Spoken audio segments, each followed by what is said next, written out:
बताइए। ये दिल एक वायलेंट लव स्टोरी है और जो ट्रीटमेंट दिया गया है इस फिल्म को वो बहुत ही अलग है, क्योंकि like all love stories of course problems होती हैं और दो प्रेमी बिछड़ जाते हैं, पर जिस तरीके से डायरेक्टर ने इन दोनों की प्रेम कहानी दिखाई है और इन दोनों को मिलाया है वो अलग है। और ये दिल is also very youth oriented film and it projects ये यूथ की एनर्जी और यूथ का revolt against the negative forces वो दिखाती है।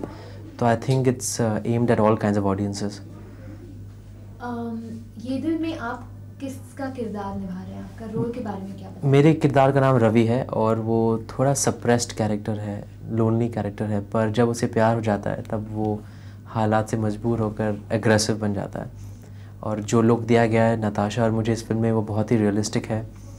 जो ट्रीटमेंट दी गई है पूरी फिल्म को वो बहुत ही रियलिस्टिक ट्रीटमेंट दी गई है। और although the film is very commercial और बहुत एक्शन और एनर्जी है फिल्म के अंदर, पर जो कहानी है वो बहुत नेचुरल तरीके से शूट की गई है और ऐसे लगेगा लोगों को कि ये दोनों रवि और वसु उनके सामने ही ये सब प्ले कर रहे हैं। ये फिल्म नहीं चल रही है, बस कुछ एक्चुअली हो रहा है उनके सामने। That's how the film has been treated and वो इंटेंशन से इस फिल्म की डायरेक्शन की गई है। नताशा के साथ ये आपकी दूसरी फिल्म है जी। How is she to work with as a co-star? आपके दोनों के बीच में जो केमिस्ट्री है। एक्चुअली नताशा के साथ जब मैं ये दिल की शूटिंग कर रहा था तब एक्चुअली इस फिल्म की शूटिंग कुछ तो है कि पहले हो रही थी और तब वो थोड़ी डरी डरी सी होती थी और बहुत ही चुपचाप रहती थी, पर 2-3 शेड्यूल्स के बाद थोड़ी खुलने लग गई और कुछ तो है कि टाइम पे तो बहुत ही ओपन सी हो गई थी और बहुत कंफर्टेबल हो गई थी। और I think she is very serious. I mean आज के ज़माने में I don't have many costars that I could say as serious as Natasha. I mean सब कहते हैं कि हाँ हमने मेहनत की है ये वो, पर वो जेन्युइनली मेहनत करती हैं और कॉन्शियस है और उनके चेहरे पर ही नज़र आता है कि वो कुछ बनने से पहले छोड़ेंगी नहीं और बहुत सिंसियर प्रोफेशनल और कोई नखरे नहीं है उनके अंदर और यही उनकी ख़ास बात है। ये दिल में हम किसके दिल की बात कर रहे हैं? ये दिल में हम रवि और वसु इन दोनों के दिल की बात कर रहे हैं और इनके ज़रिए पूरे यूथ के दिलों की बात कर रहे हैं। और इसका टाइटल ये दिल इसलिए रखा गया क्योंकि पिक्चर के फील के मुताबिक the director wanted to keep a title which is very simple, very down to earth, basic. और फिल्म का लुक और ट्रीटमेंट बहुत ही बेसिक है और टाइटल ऑल्सो ही wanted to be very basic, बहुत ही फ्लावरी, बहुत ही लंबा और बहुत ही फिल्मी टाइटल नहीं चाहिए था इन्हें। और फिल्म का लुक भी वैसा ही है, जैसे कि मैंने कहा, it's not candy floss, it's not a sweet romance, it's an intense violent love story. इस फिल्म का म्यूजिक नदीम शाह ने दिया है और considering it's a youth oriented film जैसे आपने कहा, तो इस फिल्म का म्यूजिक का फील क्या है? म्यूज़िक का फील फिल्म के मूड के हिसाब से बहुत सही है, बहुत ही इंटेंस है और जैसा कि कोई डिस्को सॉन्ग नहीं है इस फिल्म में। There is a stage song which I have danced on in college, but music का फील जो है वो बहुत फ्लैशी नहीं है, बहुत इट्स गॉट अ अर्थी फील टू इट। और सैड सॉन्ग्स भी हैं इस फिल्म के अंदर और जो रोमांटिक गाने हैं वो बहुत ही सूदिंग, बहुत ही सॉफ्ट और उनकी लिरिक्स भी बहुत ही मीनिंगफुल और रियलिस्टिक हैं। तो that is the basic feel of this film and a lot of it is, you could say, that could be identified also by the village audiences, because जो music है, although it's not folk, I don't mean to say it's folk, it's more massy and very universal. ये जो director हैं, इसी first time director? First time in Hindi, पर south में उन्होंने बहुत सारी सक्सेसफुल फिल्में बनाई हैं और ये दिल की ओरिजिनल वर्जन भी उन्होंने ही बनाई और तब उन्होंने मुझे प्रस्ताव दिया हिंदी में बनाने का और I like the story and I signed it.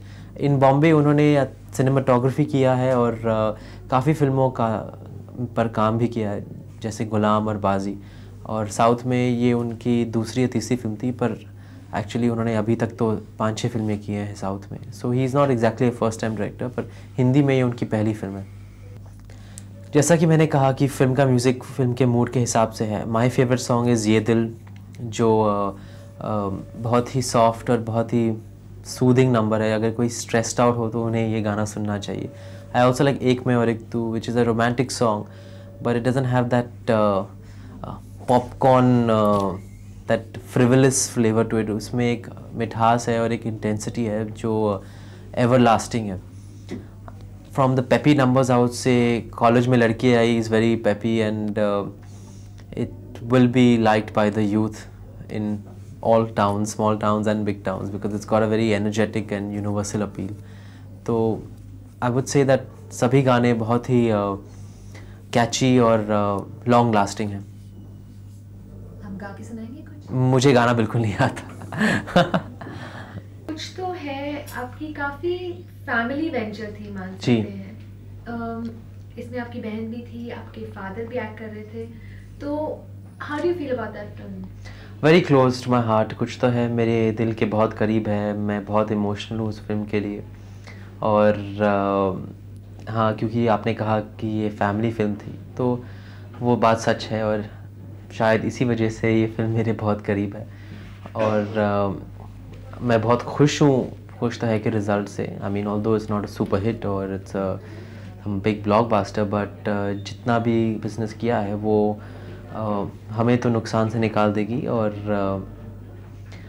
हमारी इज़्ज़त भी रह गई है इस फिल्म के ज़रिए। वी ट्राइड समथिंग डिफरेंट और लोगों ने कुछ हद तक पसंद किया। म्यूज़िक बहुत चल रहा है फिल्म का, तो फिल्म को नोटिस किया गया है और मैं समझता हूँ कि बैनर इस्टेब्लिश हो गया है कुछ तो है के ज़रिए, तो खुशी की बात है।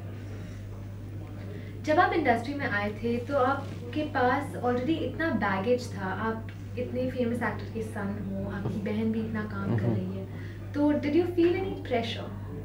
प्रेशर बिल्कुल नहीं लगा, क्योंकि जब मैं इंडस्ट्री में आया तो लोगों ने मुझे कंपेयर नहीं किया किसी से। उन्होंने मुझे अपने क्वालिटीज़ के ऊपर जज किया कि मैं कैसा दिखता हूँ, कैसा डांस करता हूँ, कैसी वॉइस है मेरी। तो मुझे नहीं लगा कि मुझे एक कोई एक्सेस बैगेज दिया जा रहा है, और इतना बड़ा हाइप भी नहीं हुआ था मेरा जब मैं इंडस्ट्री में आया, तो वो एक्सेस बैगेज था नहीं मेरे साथ। लेकिन ऑफ कोर्स प्रेशर होता है, क्योंकि मुझे ये सब रेड कार्पेट ट्रीटमेंट नहीं दिया गया। I had to struggle to actually prove myself like a rank newcomer, और लोगों को कन्विंस करना पड़ा कि हाँ मुझे एक्टिंग आती है या डांस आती है। और इसलिए मैं समझता हूँ कि वो बैलेंस हो गया, क्योंकि जो एक्स्ट्रा फ़ायदा स्टार्स को होता है वो मुझे नहीं मिला, पर उससे एक फ़ायदा भी हुआ और एक स्ट्रगल भी हुई, तो it's fair enough for me. आपके फादर का और फिल्म बैकग्राउंड से आप आए हो, इसका किस हद तक आप पर इन्फ्लुएंस हुआ है एक्टर बनने में? मुझे लगता है कि मेरे एक एक्टर के सन होने की वजह से मुझे फ़िल्मों में शौक़ हुआ, और जब मैं अमेरिका गया तब वहाँ के काम से बोर हो गया और वापस इंडिया फ़िल्मों में कुछ करने के लिए वापस आ गया। इस वजह से कि शायद मेरी जीन्स में फ़िल्मों के प्रति कुछ लगाव हो, क्योंकि मैं एक एक्टर का बेटा हूँ। वो पैदा बचपन से ही हम फिल्मों के वातावरण में बड़े हुए हैं, तो उस वजह से फ़िल्मों का एक शौक़ बढ़ गया हो मेरे अंदर। तो मैं समझता हूँ कि because of my star son I landed up in this place, और शायद उनकी वजह से कुछ एक्टिंग क्वालिटीज़ और डांस क्वालिटीज़ और कुछ ऐसी आई मीन इनबॉर्न चीज़ें होंगी मेरे अंदर जिन्होंने मेरी मदद की हो मेरे काम में। तो सबकॉन्शियसली बहुत सारे फ़ायदे तो होते ही हैं, और एक फ़ोकस होता है कि हाँ यही करना है मुझे अभी। और उनके एक्सपीरियंसेस से भी काफ़ी कुछ सीखा है मैंने, जिस तरीके से उन्होंने मीडिया को हैंडल किया, जिस तरीके से उन्होंने अपने प्रोड्यूसर्स डायरेक्टर्स के साथ प्रोफेशनल बिहेवियर जताया, और कैसे उन्होंने अपनी फ़िल्में चूज़ की, किस वैरायटी से रोल्स चूज़ किए। तो इन सब से एक आइडिया आ जाता है कि मुझे एडवाइस की ज़रूरत नहीं पड़ती है आज जब मैं कोई फ़िल्म साइन करता हूँ। अपनी गलतियों से सीखता हूँ, पर ऐसा नहीं है कि ये वातावरण मेरे लिए कम्प्लीटली न्यू है और मुझे फ़िल्मों के बारे में कुछ पता नहीं। मेरी फैमिली तो बहुत ही पॉजिटिव होती है मेरे काम के प्रति, और मुझे उनसे राय लेने का शौक़ बिल्कुल नहीं, क्योंकि वो कभी भी कुछ गलतियाँ ढूंढते ही नहीं हैं। और इसलिए मैं खुद से ही पूछता रहता हूँ कि क्या गलत है मेरे काम में, क्या सही है, क्योंकि I think I am my own best critic. और मैं दूसरों से भी पूछता हूँ, और दोस्तों से, और my sister is a good critic, so I ask her, but my parents are very biased when it comes to me. और उनसे पूछना तो बेकार ही है, क्योंकि वो कभी कुछ कमी समझते नहीं है मेरे काम में, और इसलिए उनका रिएक्शन बहुत ही पॉजिटिव होता है। पर of course there is a positive side to being nice also, and that can be very encouraging. तो मुझे उनसे बहुत इनकरेजमेंट मिलती है, वो बात सही है। आपकी सिस्टर टेलीविज़न में एक बहुत ही बड़ी इन्फ्लुएंस है, आपने टेलीविज़न में कैसे काम नहीं किया है? एक्चुअली टेलीविज़न में मुझे कभी शौक़ नहीं था, और बिग स्क्रीन में ही मेरी शौक़ पहले से ही थी। और जब एकता ने कंपनी स्टार्ट की, तब मुझे लगा कि शायद मैं इनकी मदद एज अ फाइनेंस गाय कर सकता हूँ, क्योंकि मैंने अमेरिका में पढ़ाई की है, बिज़नेस एजुकेशन किया है। पर यहाँ पर आने के बाद मुझे एक मौका मिल गया as an actor through mister Vashu Bhagnani और मिस्टर सतीश कौशिक। तो उनकी वजह से मैं टेलीविज़न के सामने कभी गया ही नहीं, और अब इतना मसरूफ़ हो गया हूँ फिल्मों में कि लगता है समय मिलेगा ही नहीं होपफुली टेलीविज़न में काम करने का। पर अगर उन्हें ज़रूरत पड़ी मेरी कुछ गेस्ट अपीयरेंस या कुछ छोटी मोटी चीज़ों के लिए, तो मैं ज़रूर करने के लिए तैयार हूँ। मुझे टेलीविज़न देखने का तो बहुत शौक़ है, पर टेलीविज़न में काम करने का अभी तो शौक़ नहीं है। आपने अभी अभी कहा कि you are your own critic, तो अगर आप अपने आप को इस स्टेज ऑफ योर करियर पे एवैल्यूएट करेंगे, तो क्या कहेंगे अपने बारे में? मैं कहूँगा कि मुझे अलग रोल्स करने चाहिए। अभी मैंने काफ़ी रोमांटिक रोल्स किए हैं, कुछ तो ऐसे थोड़ा चेंज हुआ है बिकॉज एज अ थ्रिलर। ये दिल में एक ज़्यादा चेंज होगा, क्योंकि एक action oriented intense love story है। और अब शायद मुझे एक कॉमेडी करनी चाहिए, या फिर एक out and out action film करनी चाहिए। फिर मुझे काफ़ी चीज़ों पर काम करना है। मुझे अपने फिज़िक पर और काम करना चाहिए। अगर मुझे कुछ ऐसा रोल मिले जहाँ मुझे बहुत ही मसल्ड लुक बनाना पड़ेगा, तब मैं वो भी कर लूँगा। मुझे अपनी वॉइस पर ज़्यादा काम करना चाहिए, मुझे अपनी डांसिंग पर ज़्यादा काम करना चाहिए, सब चीज़ों पर काम करना चाहिए, because there is no end to perfection. तो मैं समझता हूँ कि 4 फिल्में करने के बाद अब मुझे एम्बैरेसमेंट तो नहीं है अपने काम पर, क्योंकि मैंने काफ़ी ठीक ठाक काम तो किया है, पर आगे चलकर बहुत इम्प्रूव करना है। और I am ready to work hard, so let's keep my fingers crossed. आपकी पहली फिल्म और आपकी करंट फिल्म्स में जो आपकी ग्रोथ हुई है, जो फ़र्क हुआ है आप में in terms of your acting, in terms of how you react to people around you, जैसे लोग आपके पास आते हैं, मीडिया आपके पास आती है, तो क्या चेंजेस हुए तुषार कपूर? ऑफ कोर्स पहली फिल्म से अब तक एक कॉन्फिडेंस बढ़ गया है। पहली फिल्म के दौरान जब मैं मीडिया के सामने आता था तब थर आता था, अभी वो नहीं होता है। अभी स्मूथली बात कर लेता हूँ, मुझे आइडिया है कैसे बात करना चाहिए, कैसे नहीं करना चाहिए, और कैमरे के सामने भी एक कॉन्फिडेंस पैदा हो जाता है कि रिलैक्स कैसे होना चाहिए, वो एक आइडिया सा आ जाता है। पर अभी भी कैमरे के सामने जाने से पहले एक थोड़ी सी डर तो रहती है, और वो हमेशा रहनी चाहिए, क्योंकि उसके बगैर आदमी ढीला पड़ जाता है। और अब मैं ज़्यादा सावधान हो गया हूँ अपनी फिल्में चूज़ करने के लिए, और मैं समझता हूँ कि आज मैं और केयरफुल हो गया हूँ, और सावधान हो गया हूँ कि अब मुझे घिसी पिटी कहानियाँ नहीं करनी चाहिए। क्या चलता है क्या नहीं चलता है उसका भी थोड़ा आइडिया हो गया है मुझे। As a producer I have learned a lot because I have produced a film also. और क्योंकि कुछ तो है के दौरान मैं बिहाइंड द सीन्स भी काफ़ी इन्वॉल्व था, तो अब मुझे उन चीज़ों का भी आइडिया है, तो उन्हें भी दिमाग में रख कर मैं फिल्में साइन कर सकता हूँ अभी। तो काफ़ी कुछ चेंजेस आ गई हैं। और पर्सनली तुषार कपूर के बारे में क्या कह सकते हैं? I mean, हम आपके स्क्रीन पर देख चुके हैं।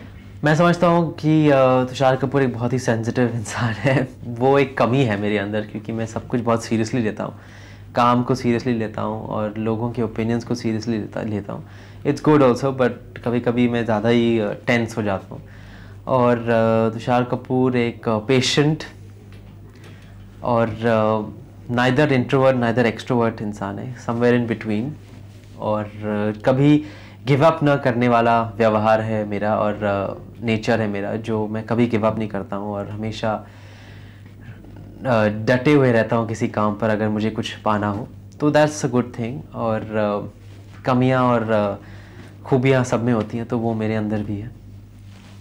आप ये जैसे आपने कहा कि बहुत सिंपल है, डू यू थिंक कि इस फिल्म इंडस्ट्री में आजकल सिंप्लिसिटी और ऑनेस्टी की जगह है? ऑफ कोर्स मैं समझता हूँ कि simplicity never goes out of fashion और वो हमेशा फ़ायदे में ही रखती है इंसान को। पर मन अलर्ट रहना चाहिए और simplicity should not be confused with stupidity, क्योंकि मैं अपने आप को सिंपल तो समझता हूँ पर मैं नाइव नहीं हूँ। मुझे मालूम है क्या होना चाहिए, क्या चल रहा है मेरे सामने, कौन क्या है, तो उतना ज्ञान तो होना ही चाहिए अपने आप को प्रोटेक्ट करने के लिए। तो इसलिए अपने मन को, अपनी मन की सिंप्लिसिटी को कभी खोना नहीं चाहिए हमें। लेकिन सीखते सीखते हम दुनिया के बारे में बहुत कुछ सीख सकते हैं और अपनी सिंप्लिसिटी को बरकरार रखकर भी जी सकते हैं। साल में आप अपने आप को कहाँ देख सकते हैं? मैं समझता हूँ कि मैं चाहूँगा कि मैं 5 साल के बाद भी आज की तरह आपके सामने किसी फिल्म की इंटरव्यू पर बैठा रहूँ और अच्छी फिल्में करता रहूँ। हिट्स और फ्लॉप्स तो होती ही रहेंगी 5 साल के बाद भी। I want to be a bigger actor, a bigger star. I am being very honest. 5 साल बाद मैं चाहूँगा कि मैं एक बड़े मकाम पर पहुँच जाऊँ और फिर देखते हैं क्या होता है उसके बाद। शायद तब उम्मीदें बदल जाएंगी, तब मैं डायरेक्शन में जाना चाहूँगा या फिर प्रोडक्शन में जाना चाहूँगा या फिर कहीं कोई हॉलीवुड ऑफर मिल जाए तो वो भी ले लूँगा। I'm being a little too dreamy right now, but 5 years down the line, who knows? आखिरी सवाल, आपको कुछ कहना है? मुझे कुछ भी नहीं कहना अभी, बस अपने फैंस का प्यार चाहता हूँ और ये दिल के प्रति जो भी उनकी राय होगी फिल्म देखने के बाद, वो मुझे ख़त लिख कर कह सकते हैं या फिर फ़ोन भी कर सकते हैं। I am open to all kinds of opinions. मैंने इस फिल्म पर मेहनत की है, झूठ नहीं बोल रहा हूँ, सच बोल रहा हूँ। और try and watch this film because इसमें एक अलग ही लुक दिया गया है मुझे और ये फिल्म बहुत ही बेसिक और रियलिस्टिकली बनाई गई फिल्म है और बहुत ही एंटरटेनिंग भी है। तो प्लीज़ जाकर देखिए ये दिल।